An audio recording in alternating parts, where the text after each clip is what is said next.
अस्सलामुअलैकुम। आज हमारा मैथमेटिकल मेथड का लेक्चर नंबर 14 है, जिसमें हम सबसे पहले लेबनीज रूल को डिस्कस करेंगे। देन हमारे पास एक प्रॉब्लम है जिसमें हम पार्शियल डिफरेंशियल इक्वेशन को इंटीग्रल ट्रांसफॉर्म की हेल्प से सॉल्व करेंगे। तो सबसे पहले हम डिस्कस करेंगे लेबनीज रूल को कि लेबनीज रूल हमारे पास होता क्या है। तो लेबनीज रूल हमारे पास है कि लेबनीज का दूसरा नाम हमारे पास है कि डेरिवेटिव ऑफ एंटी डेरिवेटिव, यानी एंटी डेरिवेटिव मीन बेसिकली हमारे पास इंटीग्रेशन का डिफ्रेंशिएशन। तो बेसिकली जब हम इंटीग्रेशन का डेरिवेटिव फाइंड करना चाहते हैं तो वहाँ पे हम लेबनीज रूल अप्लाई करते हैं। तो लेबनीज रूल हमारे पास क्या होता है कि d over d x integral g of x H of x f of t d of t. सबसे पहले हमने वेरिएबल अपना आइडेंटिफाई करना होता है कि किस वेरिएबल को हम इंटीग्रेट करें।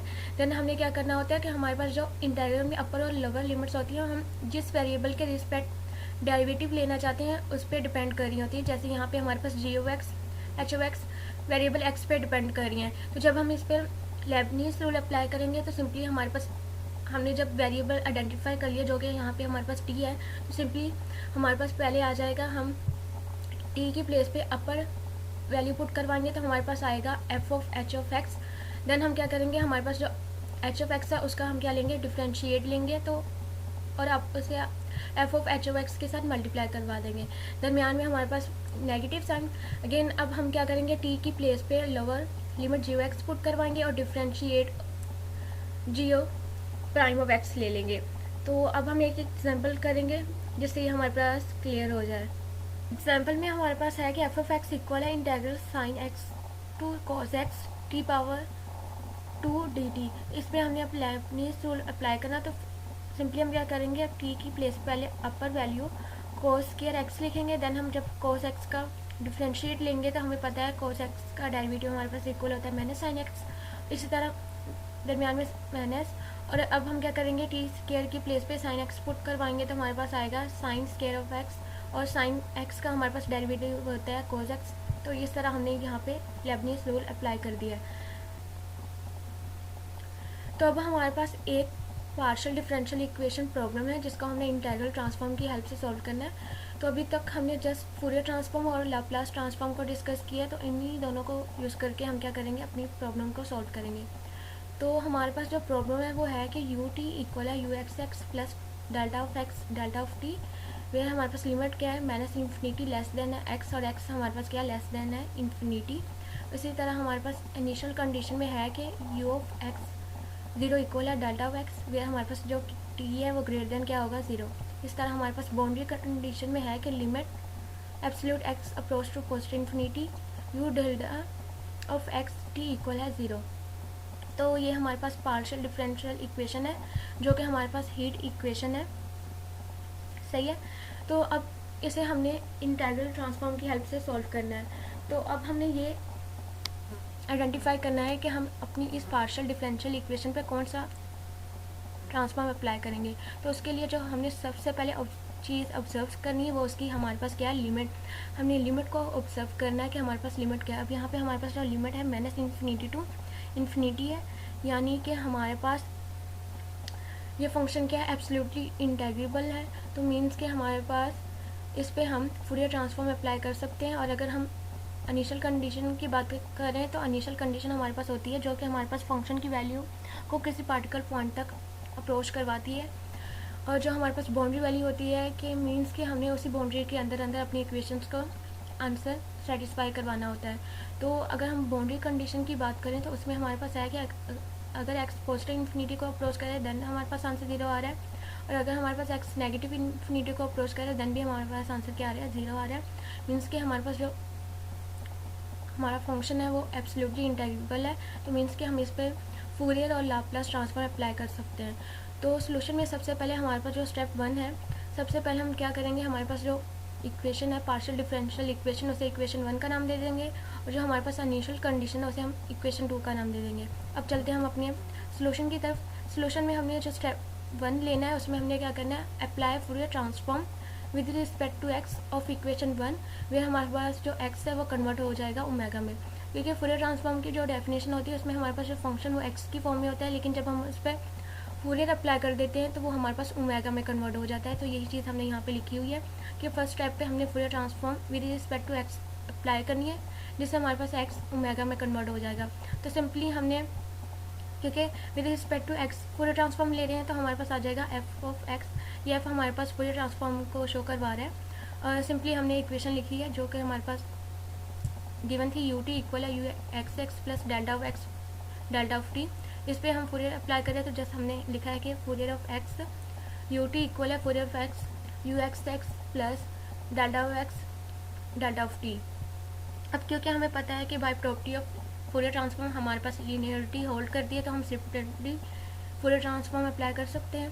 लेकिन यहाँ पे जो हम फूरियर ले रहे हैं वो विद रिस्पेक्ट टू एक्स ले रहे हैं, लेकिन यहाँ पे हमारे पास जो इक्वेशन में फर्स्ट यू टी है उसमें हमारे पास with respect to t derivative लिया जा रहा है, तो इसलिए हम इसे इस फॉर्म में लिख सकते हैं जैसे कि हमने लेबनीज रूल में कहा। बाय लेबनीज रूल भी कह सकते हैं कि हम इसको लिख सकते हैं partial over partial T Fourier of x of you equal है। अब क्योंकि लीनियरिटी है तो हम फूरियर को सेपरेट कर रहे हैं, तो हमारे पास आ जाएगा Fourier of x u x x plus Fourier x of delta x delta T. यहाँ पे जो हमारे पास डेल्टा टी है वो हमारे पास एज अ कॉन्स्टेंट है, क्योंकि हम with respect to x Fourier transform ले रहे हैं। अब हम फूरियर ट्रांसफॉर्म सेकंड ऑर्डर के लिए हमें पता है कि Fourier of u x x equal होती है minus omega square Fourier of u of omega t, यानी एक्स अब सिंपली हमारे पास कन्वर्ट हो जाएगा ओमेगा में। By definition of Fourier transform हमें पता है कि Fourier of u of x t equal है integral minus infinity to infinity e to power minus iota omega x u of x t d x equal हो जाएगा u tilde of omega T. अब simply हमने क्या करना है, अपनी partial differential equation पे फूरियर ट्रांसफॉर्म की डेफिनेशन अप्लाई करनी है। अब यहाँ पे हमारे पास जो इंडिपेंडेंट वेरिएबल वो एक है यानी टी, और एक्स को हम एलिमिनेट करें तो सो हम पार्शियल डिफरेंशियल इक्वेशन को सिंपली ऑर्डिनरी डिफरेंशियल इक्वेशन में लिख सकते हैं कि डी ओवर डी टी। अब यहाँ पे हम फूरियर ऑफ यू ले रहे थे, तो सिंपली यहाँ पे हमारे पास आ जाएगा u tilde of omega t equal है सेकेंड डिफरेंस ऑर्डर पे हमारे पास जब हम फूरियर ट्रांसफॉर्म अप्लाई करेंगे तो वो सिंपली इक्वल आ जाएगा minus omega square u tilde of omega t plus. अब हमें पता है कि हमारे पास जो Fourier transform of delta function होती है वो इक्वल होती है 1/√2 जिसे हम लास्ट लेक्चर में शो करवा चुके हैं। तो यहाँ पे डेल्टा ऑफ टी हमारे पास कौन सा था, तो ये हमारे पास वैसे ही आ जाएगा। अगर हम इस इक्वेशन को जनरलाइज करें तो ये हमारे पास non homogeneous first order differential equation है, जिसको हम ओडी में देख चुके हैं कि हमारे पास होता है d y over d x plus p of x y equal है क्यू। यहाँ पे हमारे पास जो एक्स है वो इंडिपेंडेंट वेरिएबल होता है। तो यहाँ पे क्योंकि हम ट्रांसफॉर्म अप्लाई कर रहे हैं तो इसको जस्ट हम एलिमिनेट करें। तो सेकंड स्टेप में अब हमने क्या करना है कि हमने जो अप्लाइड फूरियर ट्रांसफॉर्म इक्वेशन 2, अब हमने क्या करना है, पहले हमने अपनी पार्शियल डिफरेंशियल इक्वेशन पे फूरियर ट्रांसफॉर्म अप्लाई की। अब हमने सेकंड स्टेप में क्या करना है, हमारी जो इनिशियल कंडीशन है उस पर हमने क्या करनी है, फूरियर ट्रांसफॉर्म अप्लाई करनी है, यानी इक्वेशन 2 पे हमने फूरियर ट्रांसफॉर्म अप्लाई करनी है। तो हमारे पास सिंपली आ जाएगा Fourier of u of x zero equal है Fourier of delta of x. तो सिंपली हमारे पास यू कन्वर्ट हो जाएगा u delta of omega of zero, और हमारे पास जो Fourier transform of direct delta function वो इक्वल होती है 1/√2 और इसी तरह हमारे पास जो बाउंड्री कंडीशन वो आ जाएगी limit absolute omega approach to post infinity u tilde of omega t equal हो जाएगा 0। ये था हमारे पास स्टेप 2।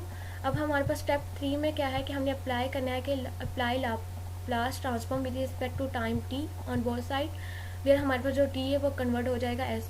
यानी स्टेप 1 में हमने क्या किया है कि फूरियर ट्रांसफॉर्म अप्लाई की अपनी पार्शियल डिफरेंशियल इक्वेशन पे।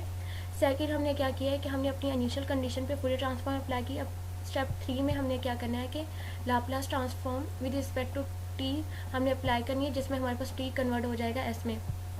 तो लाप्लास ट्रांसफॉर्म की हमारे पास डेफिनेशन क्या होती है कि Laplace of u omega of t equal है इंटीग्रल 0 से post infinity e to power minus s t u omega of t d t equal हो जाएगा u tilde of prime omega x. यानी जब हम लाप्लास अप्लाई करते हैं तो सिंपली हमारे पास वेरिएबल के ऊपर बार आ जाती है। तो जब हम हमारी इक्वेशन पे, यानी जैसे हमने इक्वेशन 3 का नाम दिया था, इस पे हम लाप्लास अप्लाई करवाएंगे तो सिंपली हमारे पास, क्योंकि विद रिस्पेक्ट टू हम टी लाप्लास अप्लाई कर रहे हैं, तो हमारे पास आ जाएगा L of t d u tilde of omega t over d t equal है L at t minus omega square u tilde of omega t plus 1/√2 pi delta of t. तो नेक्स्ट लाप्लास फॉर डेरिवेटिव के लिए हमारे पास होती है कि क्योंकि यहाँ पे अब हमारे पास डेरिवेटिव है, तो डेरिवेटिव के लिए हमारे पास लाप्लास होती है कि Laplace of f prime of t equal है s multiply Laplace of f of t minus f of zero. तो इसे जब हम सिंप्लीफाई करेंगे तो वो इक्वल आ जाएगा s f prime of x minus f of zero. तो अब हमने क्या करना है, इस वैल्यू को Laplace of d u tilde of omega t of d t की प्लेस पे पुट करवाना है। तो हमारे पास सिंपली आ जाएगा x u tilde prime of omega x minus u tilde of omega zero equal है minus omega square Laplace of u tilde of omega t plus 1 square 2 pi Laplace of delta of t. तो जब हम इसको next step में simplify करेंगे तो हमें पता है कि you tilde of omega zero हमारे पास इक्वल है 1/√2 पाई। जब हमने इनिशियल कंडीशन पे फूरियर ट्रांसफॉर्म अप्लाई करवाई तो सिंपली हमारे पास नेक्स्ट स्टेप में आ जाएगा S U tilde of prime of omega x minus 1/√2 pi equal है माइनस ओमेगा स्केयर। अब यहाँ पे Laplace of u tilde of omega T convert हो जाएगा u tilde prime of omega x में, और हमें पता है कि Laplace of delta of t equal होते 1, तो सिंपली यहाँ पे आ जाएगा प्लस 1/√2 पाई। तो ये था हमारे पास स्टेप 3। तो स्टेप 4 में हमने क्या करना है कि लाप्लास अप्लाई करने के बाद जो हमारे पास इक्वेशन आई उसे हमने क्या करना है, सिंप्लीफाई करना है। तो सिंप्लीफाई करने के लिए हम क्या करेंगे, यू टिल्डा प्राइम की वैल्यू को एक साइड पर कर लेंगे और सिंपल वैल्यू को एक साइड पे। तो हमारे पास सिंपली आ जाएगा S U tilde prime of omega x plus omega square you tilde prime of omega x equal है 1/√2 पाई प्लस 1/√2 पाई। तो जब हम इसको सिंप्लीफाई करेंगे तो यहाँ से हम क्या लेंगे, यू टिल्डा प्राइम को कॉमन ले लेंगे। तो हमारे पास आएगा u tilde prime of omega x multiply S plus omega square equal है 2/2 स्केयर 2 पाई। तो जब हम इसको मज़ीद सिंप्लीफाई करेंगे तो हमारे पास आएगा u tilde prime of omega x equal है square 2 pi multiply 1/x plus omega square. यहाँ से हमने क्या किया कि हम 2 को लिख सकते हैं कि स्केयर 2 मल्टीप्लाई स्केयर 2। इस तरह स्केयर 2 पाई से स्केयर 2 पाई हमारे पास कैंसिल हो जाएगा, सिंपली हमारे पास आ जाएगा स्केयर 2 पाई। और यहाँ हमारे पास एक्स प्लस ओमेगा मल्टीप्लाई हो रहा था, तो दूसरी तरफ यहाँ पे हमारे पास आगे क्या हो गया, डिवाइड। अब हमारी चॉइस है कि हमने फूरियर ट्रांसफॉर्म और लाप्लास ट्रांसफॉर्म अप्लाई कर लिया। अब हमारी चॉइस है कि हम पहले इन्वर्स लाप्लास ट्रांसफॉर्म अप्लाई करें या फूरियर लाप्लास इन्वर्स अप्लाई करें। तो लेकिन जब हम यहाँ पे फूरियर इन्वर्स ट्रांसफॉर्म अप्लाई करेंगे तो हमारे पास कोई इक्वेशन की फॉर्म में आंसर आएगा, जैसे कि लाप्लास फाइंड करना हमारे लिए टफ हो जाएगा। तो इसलिए यहाँ पे हम पहले इन्वर्स लाप्लास ट्रांसफॉर्म अप्लाई करें, ताकि क्योंकि हमें पता है कि इन्वर्स लाप्लास ट्रांसफॉर्म अप्लाई करने से हमारे पास एक्सपोनेंशियल में आंसर आएगा, और एक्सपोनेंशियल को ईजिली हम इन्वर्स फूरियर ट्रांसफॉर्म में कन्वर्ट कर सकते हैं। तो हम स्टेप 5 में क्या करेंगे, apply inverse Laplace transform on both side. यहाँ पे अब हमारे पास क्या है, एस है कन्वर्ट हो जाएगा टी में। लाप्लास ट्रांसफॉर्म में हमारे पास जो टी था वो कन्वर्ट हो रहा था एस में, इन्वर्स लाप्लास ट्रांसफॉर्म में हमारे पास क्या है, एस कन्वर्ट हो जाएगा टी में। तो सिंपली हमारे पास आ जाएगा Laplace of inverse u tilde prime of omega x equal है Laplace of square 2 pi 1/x plus omega square. अब जब हम इन्वर्स लाप्लास ले रहे हैं तो हमारे पास प्राइम ख़त्म हो जाएगा, तो सिंपली हमारे पास आ जाएगा u tilde of omega t, यानी एस कन्वर्ट हो गया टी में। अब जो हमारे पास स्केयर 2 पाई है वो हमारे पास कांस्टेंट है, वो वैसे ही आ जाएगा। और अगर हम लाप्लास के फार्मूले की बात करें तो हमें पता है कि Laplace of e to power a t equal होता है 1/x माइनस ए। तो अब क्योंकि हम इन्वर्स लाप्लास की बात करें तो हमारे पास आ जाएगा लाप्लास इन्वर्स 1/x माइनस ए, तो वो इक्वल आ जाएगा e to power a T. लेकिन यहाँ पे अब हमारे पास क्या है, एक्स और ओमेगा स्केयर के दरमियान हमारे पास पॉजिटिव साइन है, तो इसे हमें पहले नेगेटिव में चेंज करना है। तो नेगेटिव में करने के लिए हम इसे लिख सकते हैं 1/s minus multiply minus omega square. तो ये देन हमारे पास इस फॉर्म में कन्वर्ट हो जाएगा। तो सिंपली यहाँ पे हमारे पास Laplace of 1/x plus omega square equal आ जाएगा e to power minus omega square t. तो ये थी हमारे पास इन्वर्स लाप्लास ट्रांसफॉर्म। अब हम क्या करेंगे, इन्वर्स फूरियर ट्रांसफॉर्म अप्लाई करेंगे, जिससे हमारे पास ओमेगा एक्स में कन्वर्ट हो जाएगा। तो हम लिखेंगे step 6 apply inverse Fourier transform with respect to omega, where हमारे पास जो ओमेगा कन्वर्ट हो जाएगा एक्स में। तो हमारे पास आएगा inverse Fourier transform u tilde of omega t equal है Fourier transform of inverse Fourier transform of e to power minus omega square t square 2 pi. फिर क्योंकि हमारे पास स्केयर 2 पाई हमारे पास कांस्टेंट है, तो सिंपली हमारे पास नेक्स्ट स्टेप में आ जाएगा inverse Fourier transform of u tilde of omega t equal है square 2 over pi Fourier transform of e to power minus omega square t. अब हमने जो चीज़ फाइंड करनी है जैसे ये कि हमने Fourier transform of e to power minus omega square t find करनी है। तो इसके लिए हमें पता है कि हमारे पास एक्सपोनेंशियल में Fourier transform of e to power minus a x square equal होती है 1/√2a e to power minus omega square over 4a। ये हम सॉल्व कर चुके हैं। तो अब हम क्योंकि इसकी फूरियर ट्रांसफॉर्म हमारे पास गिवन है तो अब इसकी हम इन्वर्स फूरियर ट्रांसफॉर्म अप्लाई करना चाहते हैं। तो जब हम दोनों साइड पे इन्वर्स फूरियर ट्रांसफॉर्म अप्लाई करेंगे तो ये सिंपली हमारे पास आ जाएगा e to power minus a x square equal है inverse Fourier transform of 1/√2a e to power minus omega square over 4a। यानी अब हम जो चीज़ फाइंड करना चाहते हैं वो ये है कि हमारे पास inverse Fourier transform of e to power minus omega square over 4a हमें रिक्वायर्ड है।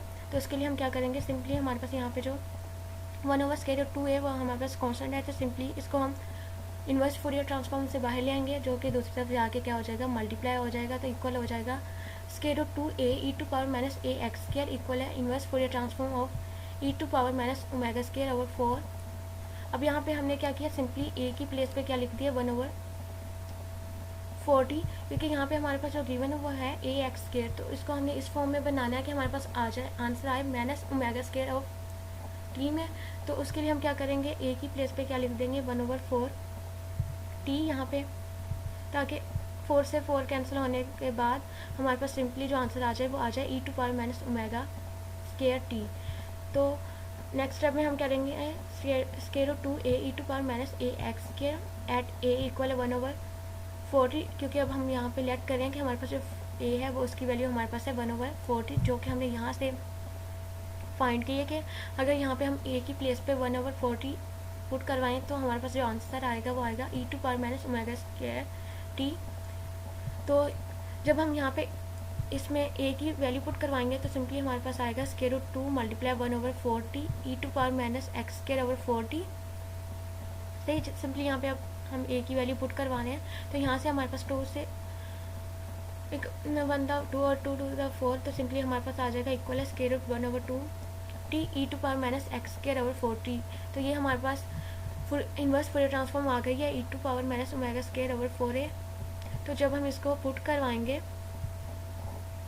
जो कि हमारे पास रिक्वायर्ड था, तो हमारे पास आ जाएगा u ऑफ एक्स टी, यानी ओमेगा हमारे पास कन्वर्ट हो गया एक्स में, इक्वल है √2/पाई, जो कि हमारे पास कांस्टेंट था और इन्वर्स फूरियर ट्रांसफॉर्म के साथ मल्टीप्लाई हो रहा था।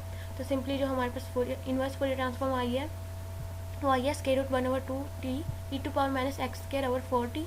तो नेक्स्ट स्टेप में जब हम इसको सिंप्लीफाई करेंगे तो हमारे पास, क्योंकि ये दोनों स्क्वायर रूट आपस में मल्टीप्लाई हो रहे हैं, तो हमारे पास आएगा u of x t equal है √2/2 pi t e to power minus x square over 40। जब हम इसको अगेन सिंप्लीफाई करेंगे तो हमारे पास 2 से 2 कैंसिल हो जाएगा और सिंपली हमारे पास आ जाएगा u of x t equal है √1/पाई t e to power minus x square over 40, जो कि हमारे पास रिक्वायर्ड सोल्यूशन था। तो ये था हमारे पास रिक्वायर्ड सोल्यूशन जिसमें हमने अपनी पार्शियल डिफरेंशियल इक्वेशन पर इंटीग्रल ट्रांसफॉर्म अप्लाई करके उसे सॉल्व करना था। आई होप ये आपको क्लियर हो गया होगा। अगर किसी का कोई भी क्वेश्चन हो तो वो कमेंट बॉक्स में पूछ सकता है, और अगर वीडियो अच्छी लगे तो वीडियो को लाइक ज़रूर करिएगा। अल्लाह हाफिज़।